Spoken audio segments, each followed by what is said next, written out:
53 বছরের বাংলাদেশে আজ পর্যন্ত সরকারি জায়গায় মসজিদ নির্মাণ হলে মসজিদ ভাঙা হয়, কিন্তু সরকারি জায়গায় মন্দির নির্মাণ হলে মন্দির ভাঙা হয় না। অথচ মোদির দেশে 400 বছরের পুরনো বাবরি মসজিদকে শহীদ করে দেওয়া হয়েছে। 53 বছরের বাংলাদেশে আজ পর্যন্ত কোন অমুসলিম তার ধর্ম পালনে বাধাগ্রস্ত হয় নাই। অথচ প্রতিবেশী রাষ্ট্রে মুসলমান গরু জবাই করতে পারে না। গরু জবাই করলে 9 বছরের জেল। 2 জন মুসলিম নারী ফ্রিজে গরুর গোশত রাখবার কারণে ধর্ষণের শিকার হয়েছে। মাইকে আজান দেওয়া যায় না, খোলা জায়গায় নামাজ পড়া যায় না। মসজিদের মিনারায় উগ্র হিন্দুত্ববাদীরা গেরুয়া পতাকা টানিয়ে মসজিদের অবমাননা করেছে।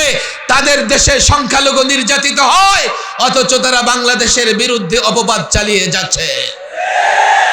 তাদের চূড়ান্ত টার্গেট হচ্ছে এই বাংলাদেশে আগ্রাসন চালানো, বাংলাদেশকে হায়দ্রাবাদ বানানো, বাংলাদেশকে কাশ্মীর বানানো, এই বাংলাদেশের মা বোনদের উপরে টর্চার করা।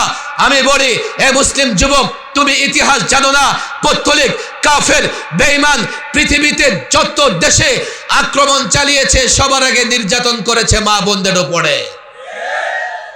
ইরাকে লক্ষ লক্ষ মা বোনের ইজ্জত সম্ভ্রম নষ্ট করেছে, কাশ্মীরে করেছে, উইগরে করেছে, সিরিয়ায় করেছে, পারেনি শুধুমাত্র আফগানিস্তানে।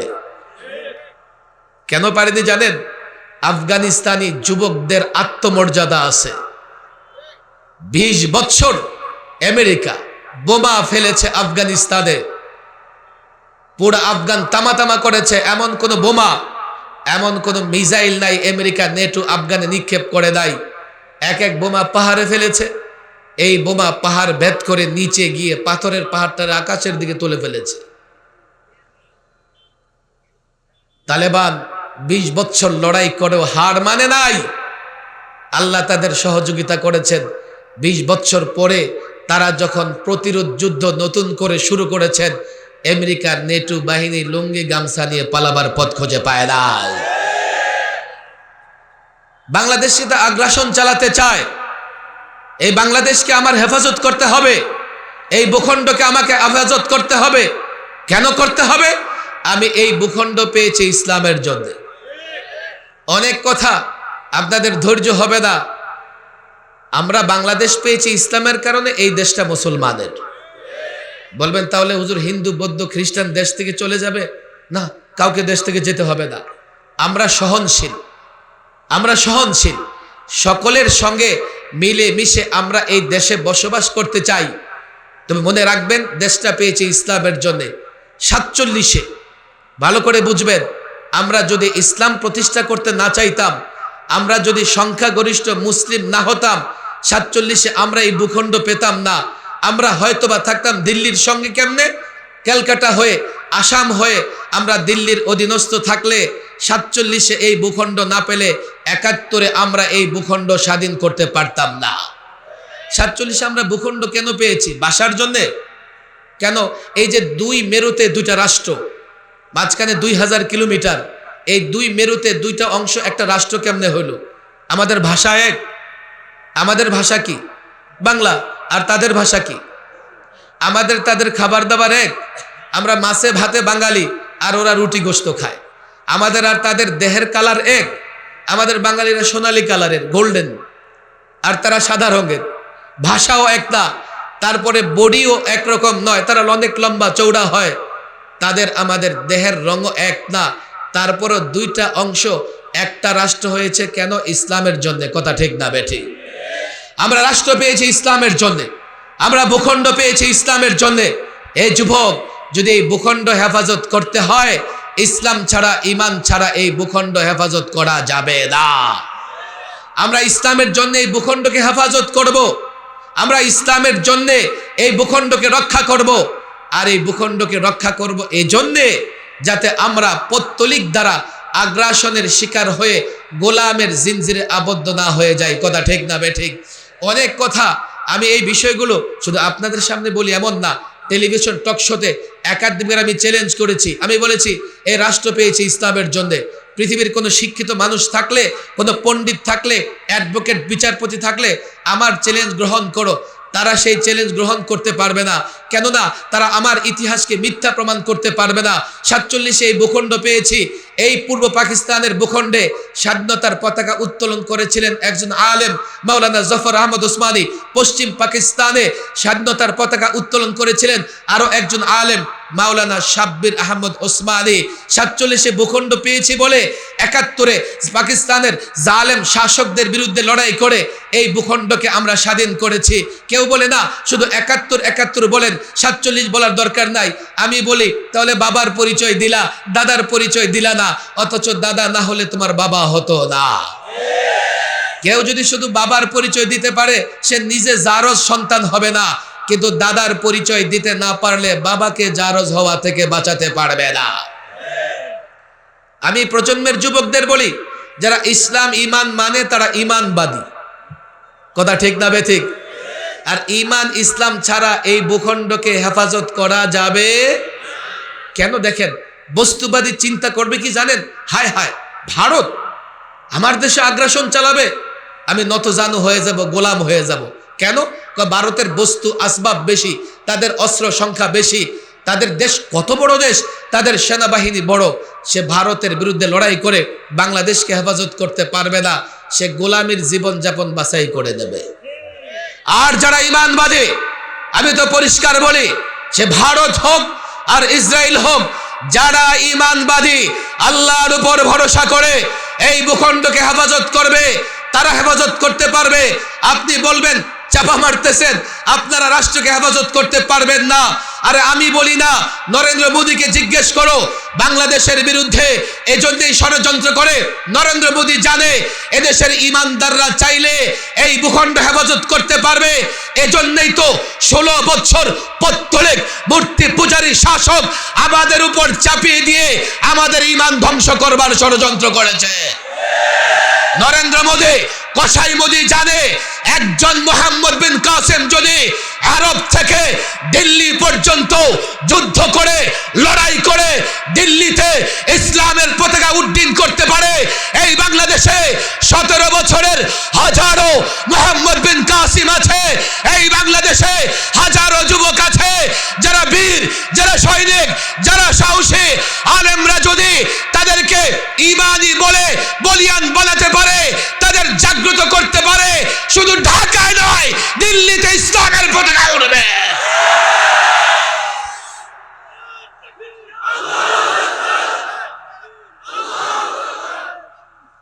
আপনারা বলবেন হুজুর এটা কি সম্ভব? আপনি কবেকার ইতিহাস বলেন, আমি কিন্তু 2টা ইতিহাস মাঝখানে বলে ফেলেছি। নেটো আমেরিকার বিরুদ্ধে যদি আল্লাহ আফগানিস্তানকে সহযোগিতা করতে পারেন, তো ভারত আগ্রাসন চালালে ভারতের বিরুদ্ধে বাংলাদেশকে সহযোগিতা করবেন না। 1.5 বছর 2 বছর আগের ঘটনা, সিরিয়া নাম শুনছেন? সিরিয়া মুসলমানদের একটা ভূখণ্ড, 8 পরাশক্তি মিলে সিরিয়াকে ক্ষত বিক্ষত করে ফেলেছে। 8টা পরাশক্তি, একদিকে ইসরায়েল বোমা মারে, আরেকদিকে রাশিয়া বোমা মারে, আরেকদিকে আমেরিকা বোমা মারে, আরেকদিকে আবার বাশার আল আসাদের বাহিনীর বোমা মারে, আবার আরেকদিকে আইএস বোমা মারে, আরেকদিকে তুরস্কের সেনাবাহিনী কাজ করতেছে। সিরিয়াকে কেন টার্গেট করেছে পশ্চিমা বিশ্ব এটাও বুঝতে হবে। সিরিয়া ওই ভূখণ্ড যেখানে হাজারো পয়গাম্বর এসেছেন, হাজারো পয়গাম্বর মাদফুন হয়েছেন, দাফন হয়েছেন। সিরিয়া ওই ভূখণ্ড, কিয়ামতের আগে গোটা পৃথিবীতে লোকেরা দৌড়ে গিয়ে সেই ভূখণ্ডে জমা হবে, ময়দানে মাহশর সেখানেই কায়েম হবে। এরপরে গোটা পৃথিবীটাকে ময়দানে মাহশরে পরিণত করা হবে। সিরিয়া ওই ভূখণ্ড যেখানে কিয়ামতের আগে যখন সবচাইতে বড় লড়াই হবে, সেই লড়াইটা সিরিয়ার ময়দান থেকে শুরু হবে। এজন্য ইহুদি কাফের বেঈমান এই সিরিয়ার মাটিকে ধ্বংস করবার জন্যে, সিরিয়াকে দখল করবার জন্যে, সিরিয়াকে দখলে রাখবার জন্যে, বিশেষ করে ইহুদি শক্তি, ইহুদিরা মনে করে দাজ্জাল সিরিয়া থেকে আসবে। এই জন্যে ইহুদিরা এই সিরিয়ার ব্যাপারে পোড়া মাটি নীতি গ্রহণ করেছে। তারা যে কোনোভাবে সিরিয়াকে দখল করে রাখবে। ভালো করে বুঝবেন, সেই সিরিয়াতে আমরা কয়েকদিন আগে দেখলাম আল্লাহ তাবারক ওয়া তাআলা প্রায় মূল জায়গাতে ইসলামপন্থীদের বিজয়ী করেছে। ইমানবাদীরা লড়াই করবে, যাদের ইমান নাই তারা লড়াই করতে পারবে না। আর ঈমান শিক্ষা দেওয়া হয় এই মাদ্রাসাগুলো থেকে। কথা ঠিক না বেঠিক? আপনারা বলেন হুজুর আপনারা আবার কবে দেশের জন্য লড়াই করেছেন? আরে আমরা কবে, ইমানদাররা কবে দেশের জন্য লড়াই করেছে? ইতিহাস পড়ো। 200 বৎসর ইংরেজরা এই ভারতকে গোলামির জিনজিরে আবদ্ধ করে রেখেছিল। আমরা জানি কি জানি না? ইংরেজদের কাছ থেকে দেশটা লড়াই করে স্বাধীন করেছে হিন্দুরা, বৌদ্ধরা, খ্রিস্টানরা। কারা স্বাধীন করেছে? এখানে যারা মুরব্বী আছেন, যাদের বয়স আমার দিকে তাকান 70-80 বছরের উপরে, তারা নিঃসন্দেহে বাবার কাছে শুনেছেন মুসলমানরা লড়াইয়ের ময়দানে ইংরেজদের বিরুদ্ধে লড়াই করেছে, আর হিন্দুরা ইংরেজ থেকে জাগির এনে এনে তাদের খাজনা তুলে দিয়ে মুসলমানদের উপর টর্চার করেছে। আপনি বলুন হুজুর আপনি বাড়াবাড়ি করতেছেন। আমি বাড়াবাড়ি করি না, আমার কথা বুঝবার চেষ্টা করেন। মোদির অফিস যেখানে দিল্লিতে, এই মোদির অফিস থেকে মাত্র কয়েকশো গজ দূরে একটা দিল্লি গেট আছে, বিশাল গেট। সেই দিল্লি গেটে 93,000 প্লাস এমন নাম আছে যারা ভারতের স্বাধীনতা যুদ্ধে জীবন দিয়েছেন। এই দিল্লি গেট মুসলমানরা বানায় নাই, এই দিল্লি গেট পৌত্তলিক মূর্তি পূজারীরা বানিয়েছে। সেই দিল্লি গেটে ছোট্ট ছোট্ট করে 93,000 প্লাস শহীদদের নাম আছে যারা ভারতে ইংরেজদের বিরুদ্ধে লড়াই করে শহীদ হয়েছেন। আপনি কখনো দিল্লিতে গেলে চেষ্টা করবেন ওই নামগুলো পড়তে পারেন কিনা। আপনি চেষ্টা করে নামগুলো যদি পড়তে পারেন তো কি দেখবেন জানেন? 2টা 3টা 4টা নাম মুসলমানের পরে একটা অমুসলিমের নাম। এই তালিকা আমরা তৈরি করে নাই, তারা তৈরি করেছে। প্রকৃত তালিকা তার চাইতেও যদি প্রকৃত তালিকা তৈরি করা হয় তাহলে আপনি দেখবেন অন্তত 98 ভাগ মুসলমান আর বাকি 2 ভাগ সব। শাহ আব্দুল আজিজ রহিমাহুল্লাহ ইংরেজদের বিরুদ্ধে ফতোয়া দিয়েছেন। ইংরেজরা অন্তত 20,000 আলেমকে শহীদ করেছে। কেমনে শহীদ করেছে জানেন? স্বাভাবিকভাবে না, দিল্লির জামে মসজিদের বারান্দায় ফাঁসির মঞ্চ তৈরি করেছে। সকালবেলা একজন আলেমকে ফাঁসি দিত, বিকেলে আবার আরেকজন আলেমকে ফাঁসি দিত। এক ইংরেজ ঐতিহাসিক, মুসলমানের কথা বলি না, তার নাম টমসন, সে ইতিহাস লিখেছেন যে আমি একবার তাঁবুতে ফিরে গেলাম, তাঁবুতে ফিরে গিয়ে দেখি মানুষ পোড়ার গন্ধ আসতেছে, মানুষ পোড়ার গন্ধ। আমি তাঁবুর পিছনে গিয়ে দেখি এক জায়গায় অগ্নিকাণ্ড তৈরি করে 20 জন আলেমকে আগুনে পোড়ানো হচ্ছে, আর 20 জন আলেমকে উলঙ্গ করে দাঁড় করিয়ে রাখা হয়েছে। ইংরেজ ঐতিহাসিক বলেন, সে বলে আমার ঘটের শপথ, এই 20 জন আলেমকে বলা হচ্ছে দেখো তোমরা ইংরেজদের পক্ষে কথা বলো তাহলে তোমাদের ছেড়ে দেওয়া হবে, আর না হয় এই যে 20 জনকে আগুনে পোড়ানো হচ্ছে তোমাদেরকে এইভাবে আগুনে পোড়ানো হবে।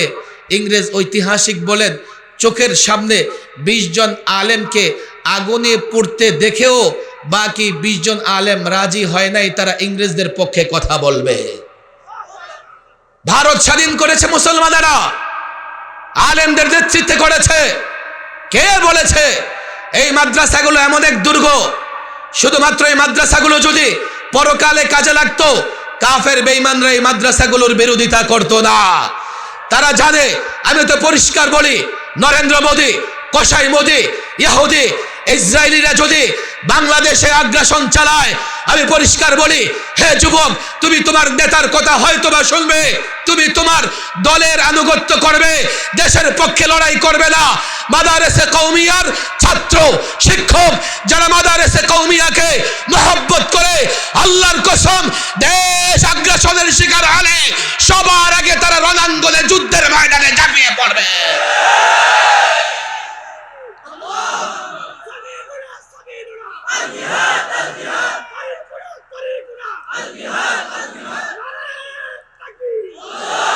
ইতিহাস দেখো, ভূখণ্ডকে হেফাজত করতে হয়। আল্লাহর পয়গম্বর মদিনা মুনাওয়ারাতে ইসলামী রাষ্ট্র প্রতিষ্ঠা করার পরে আজকে যেমন নেটো কাফের শক্তিদের একটা জোট, আল্লাহর নবী মদিনা মুনাওয়ারায় ইসলামী রাষ্ট্র প্রতিষ্ঠা করার পরে আরবের সমস্ত কাফের, বেঈমান, ইহুদি, মুনাফিক, পৌত্তলিক একজোট হয়ে মদিনা আক্রমণ করবে। আল্লাহর নবী সাহাবাদের নিয়ে পরামর্শে বসলেন। পরামর্শক্রমে হযরত সালমান ফারসি রাদিয়াল্লাহু তাআলা আনহুর পরামর্শ অনুযায়ী মদিনাকে হেফাজত করবার জন্য আল্লাহর পয়গম্বর মদিনার চতুর্দিকে খন্দক খনন করলেন, গর্ত খনন করলেন। ওদিক দিয়ে কাফেরদের যৌথ বাহিনী, কাফেরদের জোট বাহিনী মদিনা আক্রমণ করতে আসতেছে। আল্লাহর পয়গম্বর রাত দিন মেহনত করে নামাজ পর্যন্ত কাজা হয়ে গেছে। এক সাহাবী আল্লাহর নবীকে বললেন, ইয়া রাসূলুল্লাহ, পেটে খাবার নেই, পাথর বাঁধা। রাসূল কাপড় তুলে দেখালেন, দেখো আমার পেটেও পাথর বাঁধা। মদিনাকে হেফাজত করতে হবে, কাফের বেঈমানকে মদিনা আক্রমণ করতে দেওয়া যাবে না। কেন? মদিনা আক্রান্ত হলে পয়গম্বর আক্রান্ত হবে। মদিনা আক্রান্ত হলে পয়গম্বরের স্ত্রীগণ, পয়গম্বরের কন্যাগণ আক্রান্ত হবে, সাহাবার আক্রান্ত হবে, সাহাবাদের স্ত্রী কন্যা মেয়ের আক্রান্ত হবে। 27 দিন কাফের বেঈমান মুশরিকরা মদিনা ঘেরাও করে রেখেছেন, কিন্তু মদিনা দখল করতে পারেন নাই। সর্বশেষ আল্লাহ সাহায্য করেছেন, কাফের পরাজিত হয়েছে।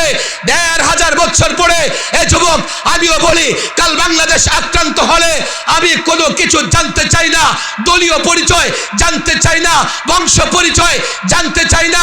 আল্লাহর পয়গম্বরের আদর্শ, সাহাবাদের চেতনা ধারণ করে ওলামাদের নেতৃত্বে ঐক্যবদ্ধ হবে।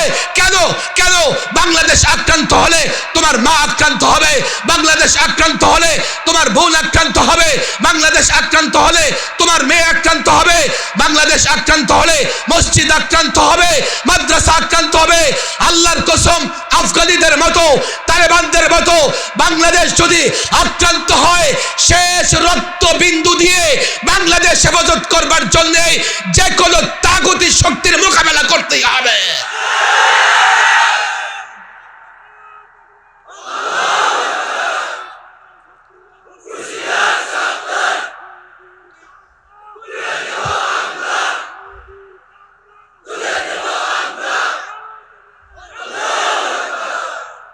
আপনারা বলবেন কি, হুজুর আমার দিকে তাকান, অনেক প্রশ্ন আপনাদের ভিতরে আসতে পারে, এই যুবকদের ভিতরে অনেক প্রশ্ন আসতে পারে। ভালো প্রশ্ন আসলে তোমরা ওলামাদের শরণাপন্ন হবে। আমরা আলেমদের সঙ্গে সম্পর্ক রাখবো তো ইনশাআল্লাহ। আলেমদের সঙ্গে সম্পর্ক নষ্ট করতে চায় মিস্টার ইবলিস। কথা ঠিক না বেঠিক? মিস্টার ইবলিসকে চিনেন তো? তার টার্গেট হচ্ছে কিভাবে এই যুবকদের সম্পর্ক আলেম থেকে বিচ্ছিন্ন করা যায়। তাফসিরের কিতাবে একটা ঘটনা এসে শুনবেন আপনারা। আমার দিকে খেয়াল করেন, আমার দিকে খেয়াল করেন। এক এলাকার কিছু যুবকের সম্পর্ক ছিল এক আলেমের সঙ্গে। মিস্টার ইবলিসের সহ্য হচ্ছে না, এই কয়েকজন যাও, আমার ইবলিস চেলা চামুন্ডা যারা আসো, ওই আলেম এবং যুবকদের মধ্যে সম্পর্ক ছিন্ন করে দাও। কিন্তু আলেম এবং যুবকদের সম্পর্কের ভিত্তি ছিল দ্বীন এবং ইসলাম। যুবক আলেমকে মহব্বত করতো কার জন্যে?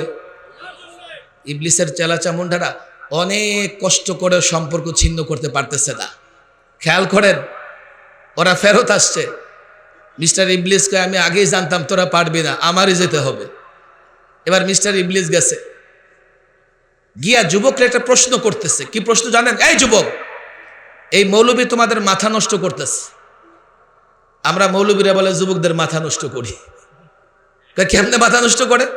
এই মৌলবী বলে সব নাকি আল্লাহ করে।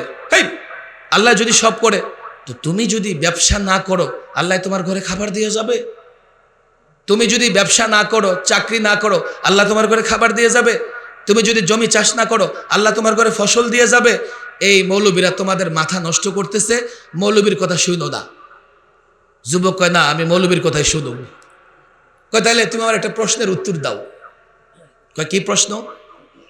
কয়, তোমার আল্লাহ, প্রশ্নটা ভালো করে শুনেন, একটা ডিমের ভেতরে গোটা পৃথিবী ঢুকাই দিতে পারবে কি? যুবকের কাছে মাথা গরম হয়ে, হায় রে, একটা ডিমের ভেতরে এই প্যান্ডেলটা ঢুকবে? আপনাদের এই কি রামকৃষ্ণতে ঠিকই ঢুকবে, আর একটা মুষ্টি ঢুকবে না। যুবক কয়, হায় হায় হায়, ডিমের ভেতরে আবার কি করে গোটা পৃথিবী ঢুকবে? যুবকের কাছে মাথা নষ্ট হইয়া আল্লাহর কুদরতের দিকে তার নজর না গিয়ে তার নজর গেছে ডিমের দিকে। এখন শয়তান কয় কাজ হয়ে গেছে, যাও। আল্লাহর কুদরত নিয়ে যদি কারো ভেতরে সন্দেহ তৈরি হয়, তার ঈমান থাকে না। কথা ঠিক না বেঠিক? বাস, যুবকের কাজ শেষ। এবার গেছে মৌলবী সাহেবের কাছে। এই মৌলবী, এই যে যুবকদের মাথা নষ্ট করতেছো, একটা প্রশ্নের উত্তর দাও। মানুষের স্রোত দৌড়ে, তাফসীরের কিতাবে ঘটনায় আসছে। কয় কি প্রশ্ন? কয় প্রশ্ন হচ্ছে, তোমার আল্লাহ একটা ডিমের ভেতরে গোটা পৃথিবী ঢুকাই দিতে পারবে কি? মৌলবী সাহেব যখনই দেখছে যে যুবক কি প্রশ্ন করতেছে, তোমার আল্লাহ, মৌলবী বুঝে গেছে এটা মিস্টার ইবলিস। আল্লাহ আমার তোমার হয়নি, আল্লাহ তো সবার। অনেক যুবক আসে না আমাদের কাছে গিয়ে কি বলে দেন, এ মৌলবী সাহেব আপনার ইসলামে কি এটা আছে? ইসলাম মৌলবীর বাপের। ইসলাম যতটা মৌলবীর ততটা তোমার। কথা ঠিক না বেঠিক? মৌলবী ইসলামের ঠিকাদারি দিছে, তোমারও ইসলাম মৌলবীরও ইসলাম। সে যখন বলছে এ কথা যে তোমার আল্লাহ এটা পারবে কিনা, আলেম বুঝে গেছে এটা মিস্টার ইবলিস। আলেম কি বলে? হ্যাঁ পারবে। ইবলিস দেখেন অভিনয় শুরু করছে। হায় হায় হায়, এই মৌলবী দেখি ব্যাকডেটেড। মৌলবী বলে ডেট ফেল করে ফেলেছে। আছে না নাই? মৌলবী দেখলে কয় ওরা প্রগতিশীল না। এরপরে কি বলে, ওরা ধর্মান্ধ, ওদের এক্সপায়ার ডেট শেষ হয়ে গেছে, ওরা সাম্প্রদায়িক, ওরা জঙ্গি, ওরা উগ্র। এই ধরনের গালি গালাজ করে কি করে না? মুসলমান দেখলে পশ্চিমারা করে, আর বাংলাদেশের কিছু বুদ্ধিজীবী নামের পরজীবী আছে, ওদের মৌলবী দেখলে ভাল লাগে না। আর আসে না নাই? আল্লামা মুফতি আমিন রহিমাহুল্লাহ, দেখেন আমি ব্যক্তিগতভাবে ওয়াজ শুরু করেছি পরে। আমি একটা সময় টেলিভিশনে অনেক ইসলামিক টকশো করতাম। এক টকশোতে আমি একদিকে আর 8 নাস্তিক একদিকে, 8 জন একদিকে। ওরা 8 জন প্রশ্ন করে, আমি একা উত্তর দেই।